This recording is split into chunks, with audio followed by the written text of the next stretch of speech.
Hello lovelies and welcome back. Well, today we are paying homage to two absolute iconics. I hope you stick around to celebrate with me, and it's going to be a fun one. Stick around.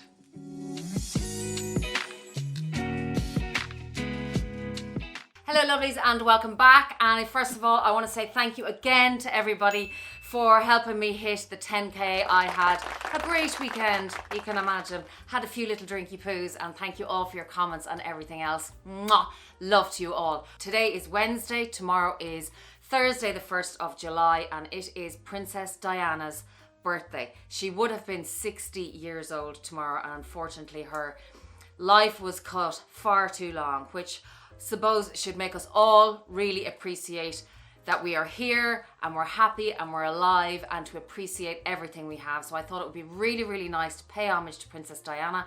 Happy birthday, Princess Diana, who would have been 60 tomorrow. I hope the day goes beautifully for her sons. And I wanted to give you a review of the iconic bag that basically she made completely worldwide famous. I'm going to give you a review of this bag. I'm going to give you the history of the bag, which I thought would be a really, really nice idea to do. And it was really interesting when I was researching this video because I was learning so much myself.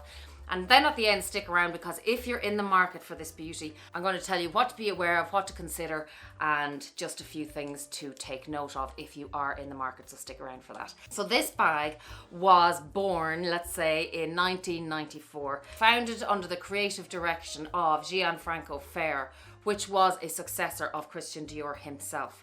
So this was his baby. And then she was renamed in 1996 after a visit from Lady Di, who went over to France on a state visit. And the first lady of France at the time, Bernadette Chirac, wanted to get the perfect gift for her arrival. So she approached the Maison Dior and she asked for their advice on what would be appropriate to give a princess, what would be adequate, what would be appropriate, and what would be the best. And this is what they came up with. So she presented this beauty to Lady Diana in 1995, I think it was, and then in 1996 Diana loved and adored this bag, and she just carried this bag everywhere. And then she went ahead and she ordered it in every colorway that she could possibly get it in. So to pay homage to Princess Diana, you know, the most world famous icon that really made this bag famous, they named the bag after her. It was initially called Chou Chou, which in French means favorite, and then they changed it to the Lady Dior. This bag is a classic. She is a piece that will never date. She's absolutely iconic. I adore this bag. It will never, ever, ever leave my closet, leave my collection. I really love her. I'm delighted I have her, and I love the size I have her in, and we're going to go into all of that in just a few minutes. So that's a little bit of background.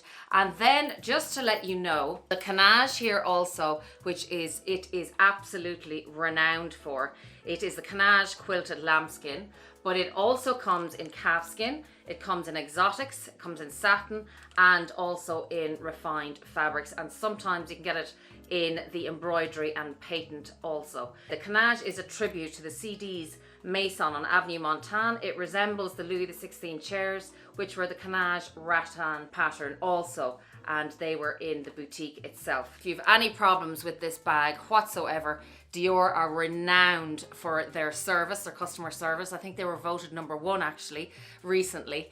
And if you have any problems or you need to replace, if you want to buy a vintage bag, this is a really, really good piece, by the way, to buy secondhand, because it doesn't hold its value as well as, say, Chanel, Hermes and Louis Vuitton. Now, in saying that, it is becoming a lot more popular in the last couple of seasons.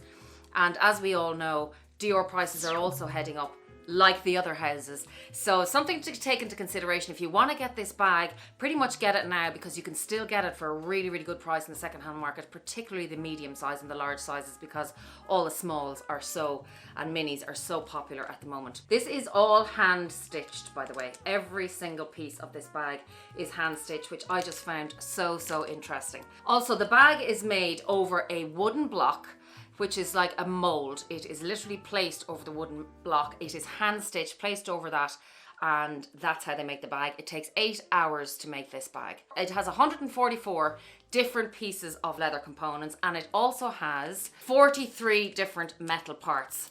including its charms, the eyelets, and the feet on the bottom, which I just love that feature, because who wants to put a lambskin bag on the floor, on the table, without feet? Nobody does. Certainly not me. So I just adore this bag. I adore the story behind it. And even after learning so much from my research, I just love it all the more. Another interesting thing to note also is the charms, which I just absolutely adore. It's one of the things that really attracted me to this bag. I mean, apart from its beauty, its elegance, its sophistication, it's just impeccable class that I just said, okay, these charms are to die for. They are a feature of Christian Dior himself, because did you know he was quite superstitious, our Christian Dior, our Monsieur Dior. He was quite superstitious, and so when he opened and launched his first store, which was 1947 on Avenue Montaigne, he had his launch, and at that launch he found a charm on the floor, and it was a star. And so since then he held that, and he always carried a lucky charm on his person. That is where he got the idea for the lucky charms on the Dior bag. Also, if you notice on this bag, there are a lot of, apart from, listen, oh, ASMR, eat your heart out. But another thing to take note of that I didn't really know, if you would now just observe, all of the eyelets and the rings are all oval. He had a thing for the shape, the oval shape, and that came from the chairs again, the Louis XVI chairs, and he had some of them in his store, and they had a medallion back and they were oval shaped, and he has them in all his boutiques. He just loves that oval shape. It's really elegant, and it features right throughout the bag. You can just see these little O shaped, they're not O, they're literally oval. The O on the Dior is actually oval as well. And all the way around it features oval everywhere on the eyelets, which I thought was a really interesting thing to note as well. Also, if you notice on the side, I didn't know this either, the side obviously tapers, I knew that, but it was purposely built that way because it mirrors the clothes and the aesthetic of the style in the 1940s, 1947, just after the war and things like that. And he loved, as we all know, to accentuate the waist, to nip in the waist and accentuate the hips. That's exactly what he liked to do. So this mirrors his clothes in that it tapers from wide, say at the hip, and tapers all the way into the top, where it is lovely and narrow at the waist, as his jackets and as all of his silhouettes are. He was a very flamboyant man, and he just loved excess, and even in his clothes he had lots of material and flamboyance and excess and things like that. So it just obviously extended to his bags and everything that he designed as well. Also, if you notice this is the mini size. Again, I'll go through measurements in a few minutes, and the weight of this chain is just so substantial and beautiful. It really is. Again, adding to the quality. And as you know, the touch notes here, you can see the oval rings on each end of the leather break there, and the same on the back. It is the O, and on every single O-ring or oval ring, if you like, the initials of Christian Dior himself are all emblazoned on each and every little gold piece.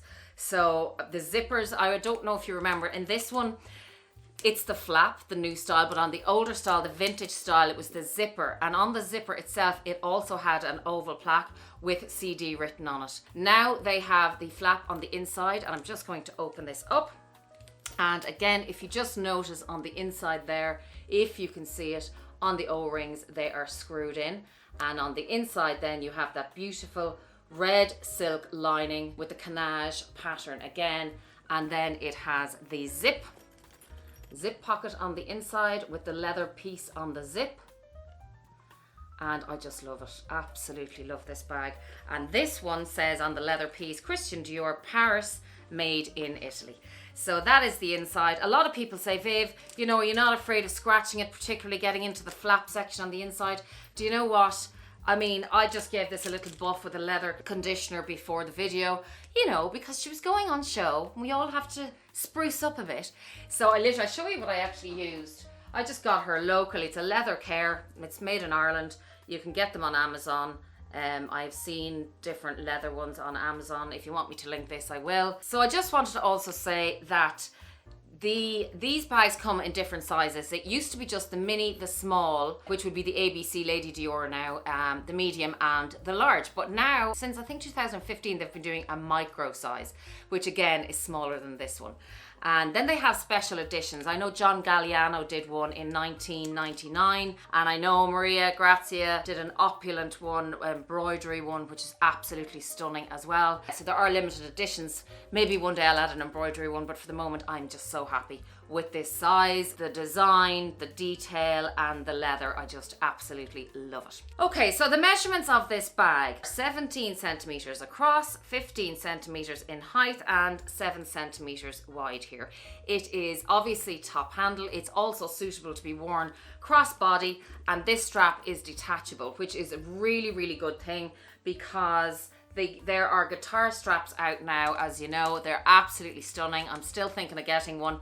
And what I love about the guitar straps is they're more customizable. You can wear them crossbody, you can wear them on the shoulder, and they're just take it, you know, a little bit more casual look that you can wear it with your jeans and things like that. I'm going to do a what fits in, and at the end I'm going to do my fragrance of the day and my shout out, because I forgot to do that.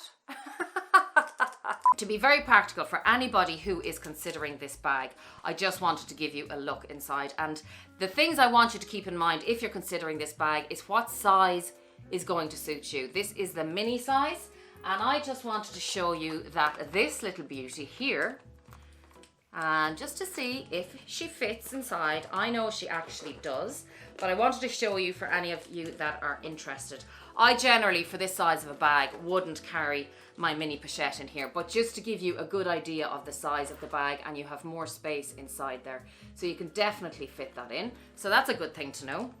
Now I'm going to take her out. I would bring my YSL card holder, and it's a zippy one, so I can use that as a coin one as well. But just in case, I'll bring my coin purse also. And then I would obviously use my 6-ring key holder. Then I will bring a lip gloss, my mints. Every girl needs her mints. And then I'm going to bring my mask and my sunglasses. See? Fits absolutely no problem whatsoever, and the flap still goes over on top like that. But I'm going to put the sunglasses in and my mask, and there are the last two items. For the size of the bag, it is so practical and fits a lot more than you would think. But as I said, if you are more of a big girl, a big bag girl, or a medium bag size girl, then go for that. That is it, closed with everything else inside, and off you go for the day. Now I can't wait to get more use out of this bag, because I just haven't had a chance to use her enough. But I don't care, I am keeping this bag forever and ever. Hopefully Katie will love her as much as I do, and if it's good enough for Princess Diana, it's good enough for me. And I just think, you know, she was absolutely right in her choice of this bag. She just adored it. There's the glasses again. I'm going to take them out. So that's one piece. And then my mask is 2, 3, just to give you an idea, 4, lip gloss 5, and we have my card holder 6, and last of all, my mints. I mean, if you want anything else in there, maybe you should get a slightly bigger one. Maybe the small, the ABC is a great size as well. So that's what fits inside. Also, what you should consider is what material you want the bag in. If you want the canage leather, obviously most of the bags come in the canage, except for I suppose the embroidered ones. Just take into consideration your lifestyle, what you want to use the bag for. If you want to use it daily, maybe go for a more casual material or textile kind of a bag rather than this one. Although if you get this one in the bigger size, like even the large size, it's quite casual, I think, as a bag. I think the smaller you go, the more delicate they look and the more evening they become. The other thing to consider is the hardware does scratch a little bit, but ladies and gents, it's hardware. It's rubbing off each other. It's going to scratch, but not to an extent. Actually, I will recommend, the hardware comes in gold, silver and champagne gold. Mine is the champagne gold, which I adore.